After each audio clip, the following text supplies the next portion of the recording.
Welcome, everyone, to another exciting episode of the CRE Exchange. I'm Cole Perry, your host and Associate Director of Research at Alts Group, a leading provider of asset and fund intelligence. I'm joined by Omar El-Tarai, our U.S. Director of Research. Together, we'll share the latest news and trends in the U.S. commercial real estate market. Omar, it's great to be with you. What's on our agenda today? Yeah, so glad to be here. It's been a news-packed few weeks since our last episode with the U.S. elections and Fed decision. But we will not be covering macro or broader market data releases this week on the podcast.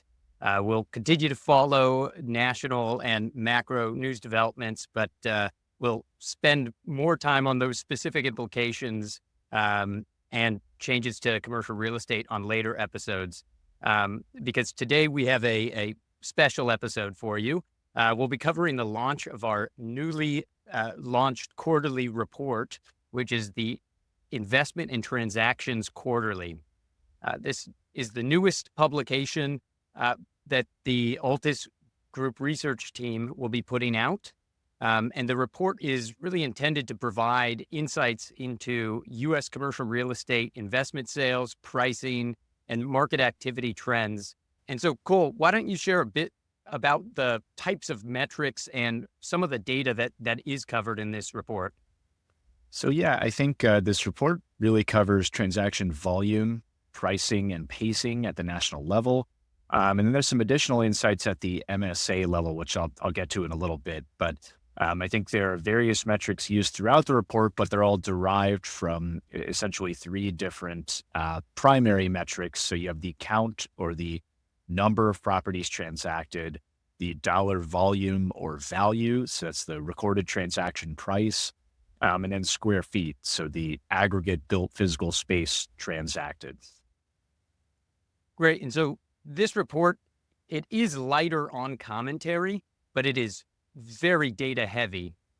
With the massive amount of data that we have at Altus, we're really able to see trends as they emerge or existing trends and how they evolve. And this Investment and Transaction Quarterly Report is a way for us to really share that with the broader CRE marketplace. A transaction report like this, I would say, is really not earth-shatteringly new in concept, but we did try to differentiate it from other similar reports that are in the market, really to help fill some of the gaps that we on the research team noticed.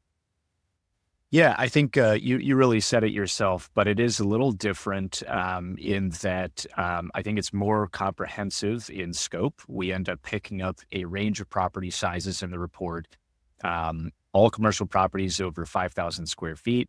We also cover a range of deal sizes that others might not cover. So we start as small as $100,000 for a transaction. We also cover a very wide range of geographies. So the data comes from more than 390 different MSAs. And I think we also get more granular. In many cases, we offer data at the subtype level. And I would say, lastly, it's fairly timely. This report leverages the power of the Reonomy data set here at Altus. So information comes from the tax authority level in many cases. So it captures some big transactions that may have recently closed, but have yet to be reported. And so this is not reported. These transactions are often not the ones reported in the news. These are the ones directly from tax authorities. So I'd say the bottom line is that this report, it's complementary to others that are out there.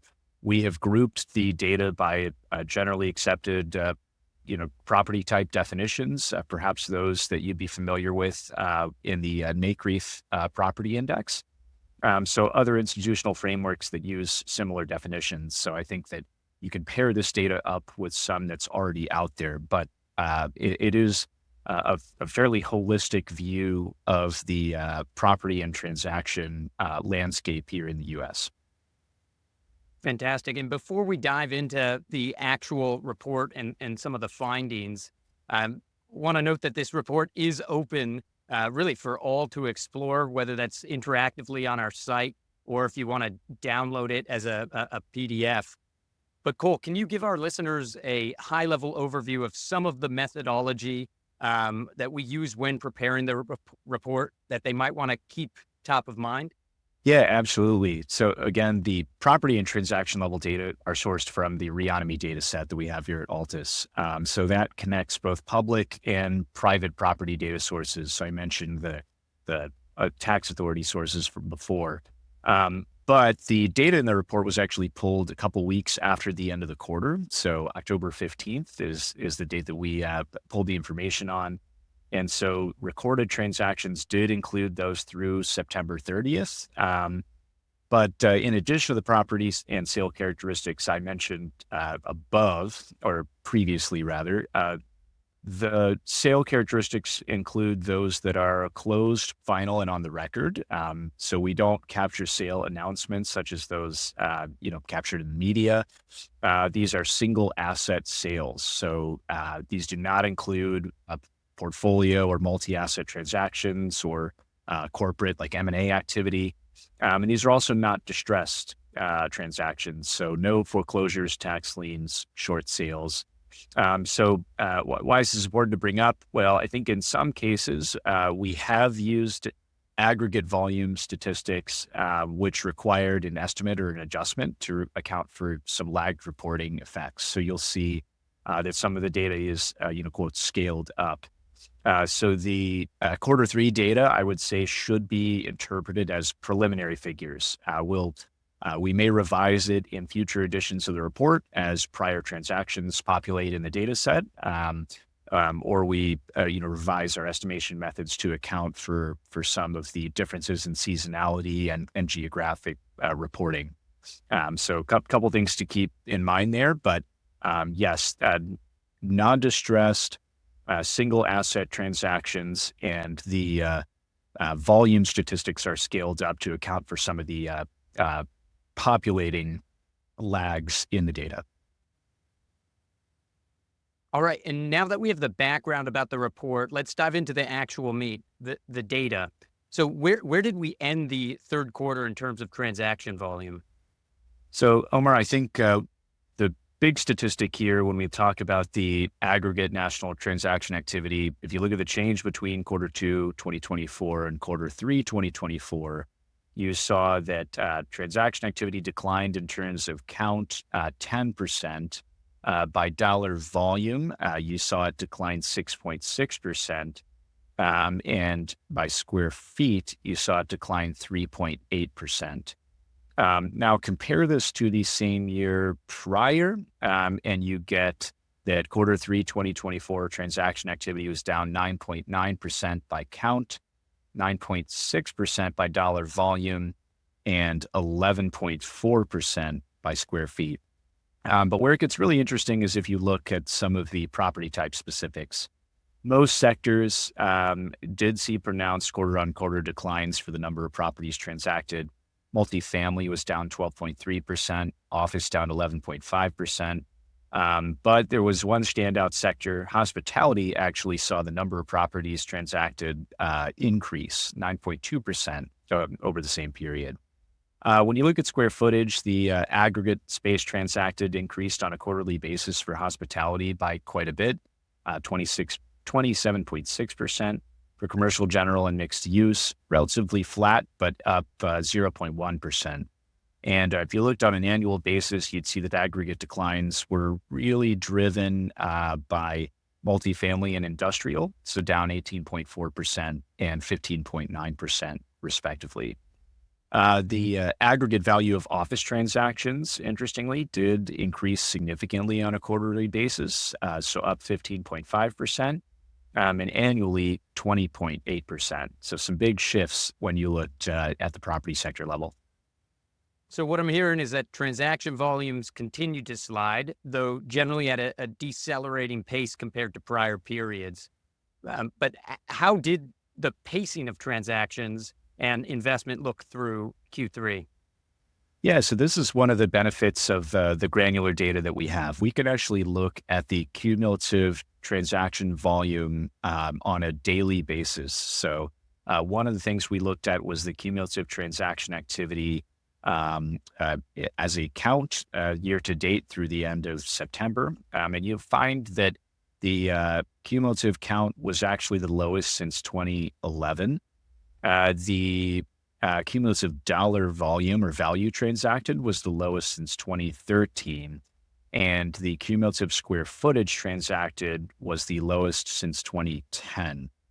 This is not the only pacing metric we have. Another that we kind of calculated for the report is what I'm calling an average daily transacted figure.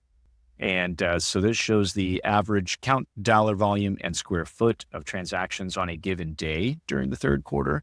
And these were at or below typical period during the pandemic. And they're still quite below a typical pre-pandemic period. So definitely worth taking a look at on some of those individual property type breakouts in the report. But transaction activity remains pretty muted.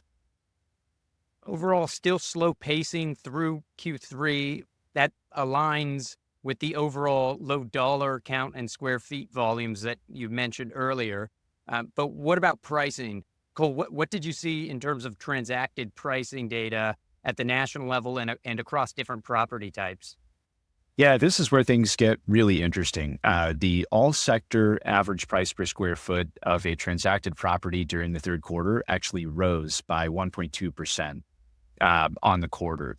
The average price per square foot for each of the individual sectors actually increased with one exception, which was hospitality, which I thought was quite interesting, noting that transaction activity was quite high relative to the last quarter.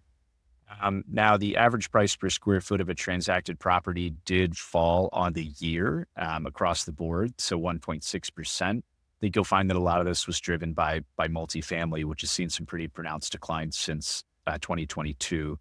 But across the major property types, the average price per square foot rose for industrial, 6.6%, for office, 3.5%, for commercial general and mixed use, 0.1%. And it fell for retail, 0.3%. And for hospitality, 0.1%. And it also fell for multifamily, 8.7%. So if you combine all those, you got the yearly slight decline. But what's really interesting, and one of the other benefits of the report, is our subsector breakouts. So 10 of the 15 subsectors that we have tracked in the report saw quarter over quarter price growth on a per square foot basis. And these were led by categories such as mixed use, which saw a 7.5% increase, manufacturing, which saw a 6.3% increase, automotive, a 3.9% increase, and office or general office, 3.8%. So some really interesting stuff when you look at the subsector level. And the report includes national aggregated data from, which is an aggregation of transactions across more than 300 MSAs. But in the report, I know that we also include the top 10 largest metros. And this is a section that I think will be growing out in future iterations and publications of the report by adding additional metros. But sticking with the current report, Cole, can you orient our listeners? How was this metro-specific section set up? And what could one find if they explore the report further? Sure. So we've got two sections that I consider sort of deep dives, and one of them covers property type specific trends, and the other are some kind of deep dives into those MSAs. So I'll call a few things out here to orient folks, but one of the things that makes it really interesting is that makes the report interesting is that we can dive fairly deep. There's too much to cover in full on the podcast. I don't want to give everybody every number away, but you'll find in the report some more pricing statistics by subtype and through time. You'll also find average transaction sizes for those property types, so by built area and dollar value. And again, those average daily transaction activity metrics going back 10 years for each of the major property sectors. That MSA data is something that I really think makes this report stand out. It's got an overview of what we'll call the total universe of CRE in the 10 largest metros, covering the number of properties per category or per sector, the square footage of property per sector, and the total appraised value. And what I think makes that really neat is that we have paired that with or a comparison of the composition of recent transactions. So how the count of all properties relates to the count of transacted properties, how the square footage breakdown compares to the transacted square footage breakdown, and then how value or the aggregated total aggregated appraised value breakdown compares to that of the transacted amounts. And so I think you'll find those comparisons really kind of enlightening. There's some interesting trends for a lot of the largest metros. We have covered the top 10. So would encourage people to check those out and get some more insight into some of those large markets that have been driving a lot of the conversation in CRE over the last few years. So I think the other component that is worth mentioning is on the PDF version of the report, but you'll find a map for each of those metros that includes the precise location of reported transactions within the last 6 months. I think this is a really interesting component for a couple of reasons. And one is that you get an idea where transactions are clustered. Do multifamily transactions occur in one? Are they occurring more frequently in one part of one metro than in another? Or the other thing that I think is interesting about it is that, putting my urban planning hat on, you get a unique perspective on how development patterns really impact some of the different transaction patterns. So you'll see a number of these metros that are not nearly as dense as others, and where those transactions are happening. Are they clustered along major highways or in other major parts of metros? I think it's definitely a unique way to take a look at some of the places that have dominated a lot of the conversation in CRE.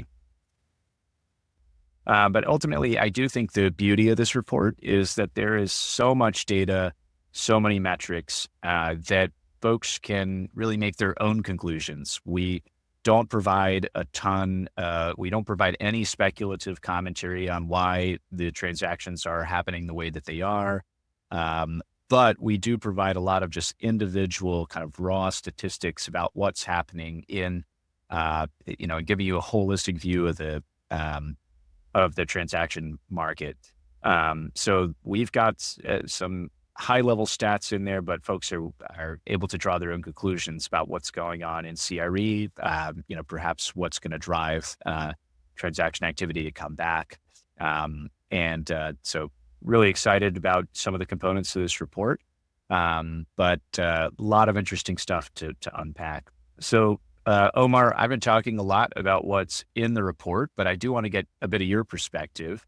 So what are a few things that you took away from the report? Are there any standouts or surprises that were in there for quarter three? Yeah. So looking at it pretty holistically, I think it's important to take a step back and look at the macro and market environment that really surrounded the data in the report. We can see that there was really a lot happening. I think Q3 was a very exciting quarter for a number of reasons, and ultimately was being digested. A lot of that news and a lot of that change was being digested by would-be buyers or sellers and overall just CRE investors.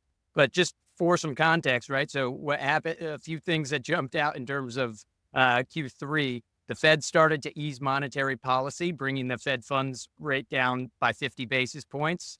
The yield on the 10-year U.S. Treasury came down by about 55 basis points over the quarter and has since kind of reversed. The corporate credit spreads have tightened with AA spreads to treasuries really compressing 74 basis points, while broader, I would say, investment grade compressed about 77 basis points during the third quarter. And on the start of the U.S. monetary easing cycle, overall lower rates, compressing spreads, and just improved capital environment, you saw the broader equity market post about 6%, whether you're looking at the S&P 500 or if you want to take even a broader scope at the Russell 3000.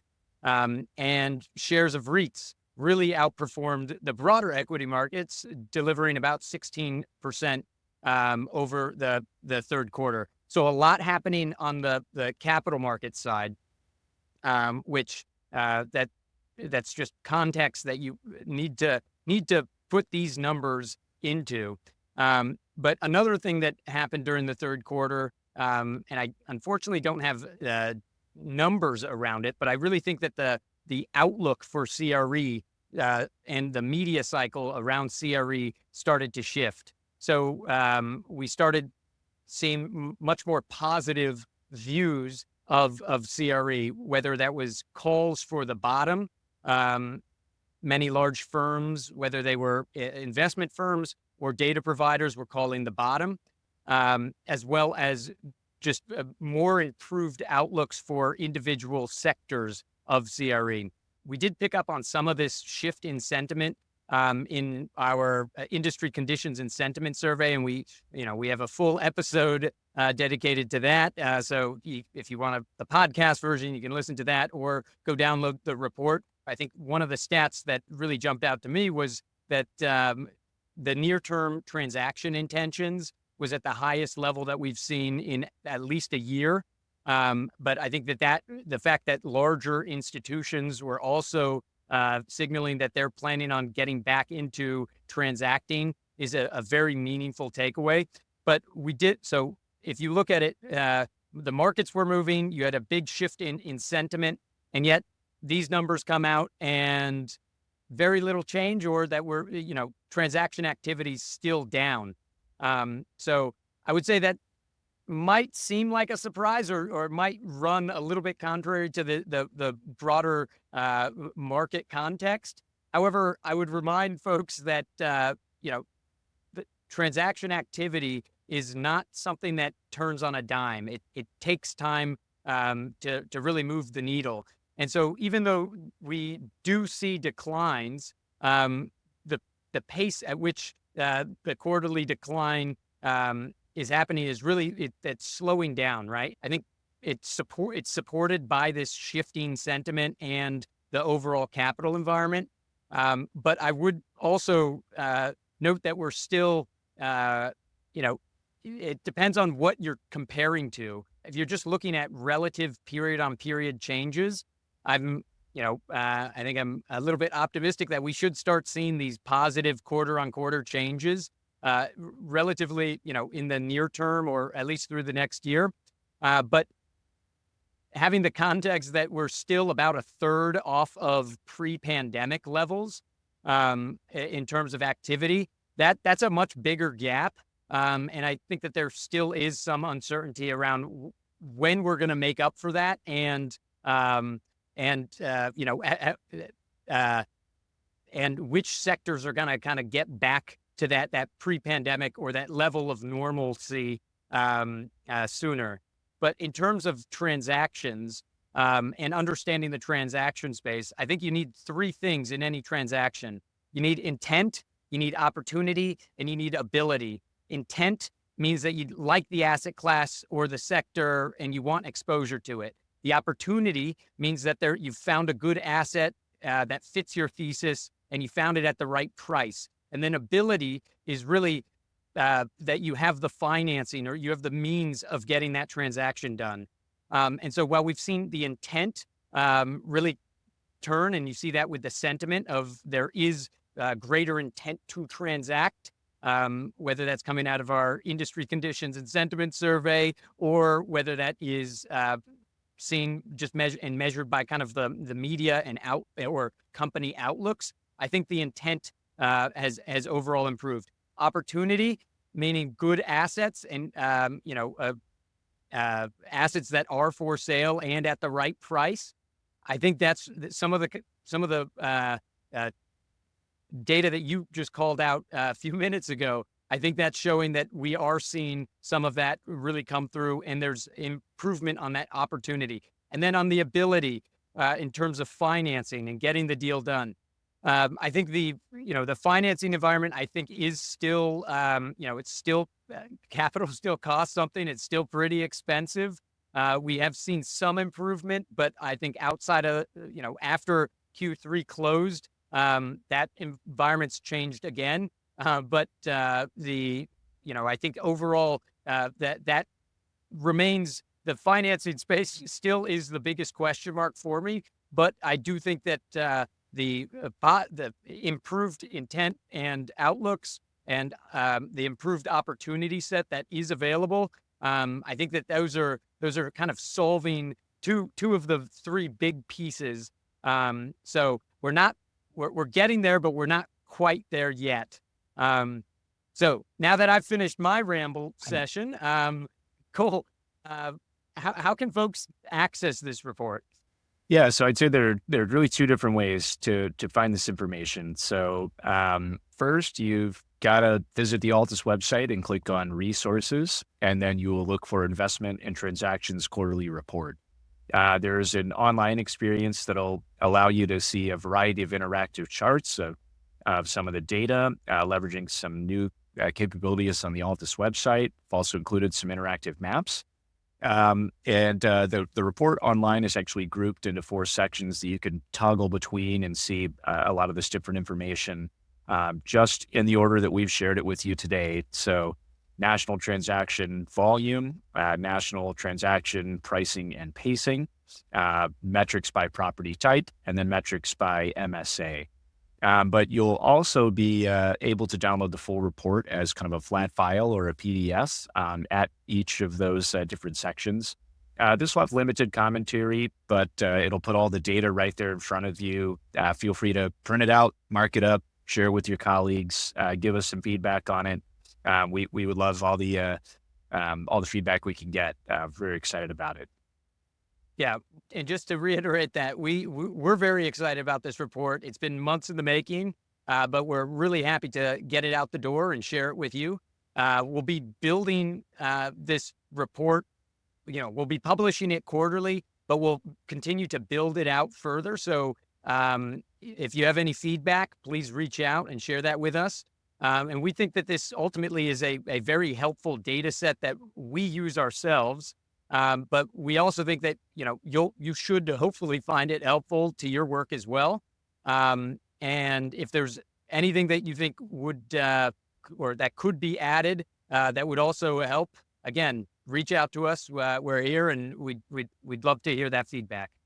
Excellent. So Omar, I think that is all the time we've got today. But before we sign off, I do want to share precisely how folks will be able to give us some feedback. So if you want to leave us a message or feedback via voice recording, we will have a link in the show notes to do that. But I'd also encourage you to rate and comment on the show the old-fashioned way on your preferred podcast platform, or the extra old-fashioned way. Feel free to send us an email. We have altusresearch@altusgroup.com. We'd love to know what topics you'd like on the show, or if you want to share some feedback on the report, you can do that there as well. But in the meantime, thank you everybody for joining us on another episode of CRE Exchange. We'll be back in a few weeks.